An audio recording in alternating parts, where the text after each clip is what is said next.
کہ جو آدمی جو طالب علم علماء دیوبند کے مسلک کو آنکھ بند کر کے اپنے سینے سے لگاتا ہے، میں اس کو علم حدیث کی اجازت دیتا ہوں، اور جو اس مسلک سے ذرا بھی ہٹتا ہے اور اپنے آپ کو مجتہد وقت سمجھتا ہے، میں اس کو علم حدیث کی اجازت نہیں دیتا۔ آنکھیں بند کر کے کوئی بات نہ مانی جائے۔ یہ روایت موجود ہے حضرت عدی بن حاتم سے، یہ حاتم تائی کے بیٹے ہیں، عیسائی تھے، یہ مسلمان ہوئے۔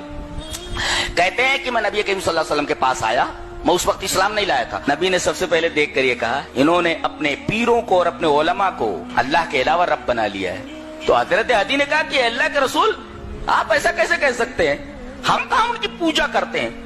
تو کہا مسئلہ پوجا کا نہیں ہے، ایک بات بتاؤ، تمہارے علماء جو بات کہتے ہیں، اگر کسی چیز کو حلال کہتے تو چپ چاپ حلال مان لیتے ہو؟ بولے ہاں، دلیل ہم نہیں مانگتے۔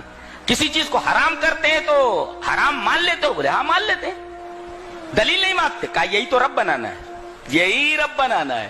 اس کا مطلب یہ ہوا کہ کوئی بھی مسئلہ کوئی بیان کرے، اگر اس پر قرآن کی، رب کے فرمان کی اور رسول اللہ صلی اللہ علیہ وسلم کی حدیث موجود نہ ہو، ہم اس کو نہیں مان سکتے۔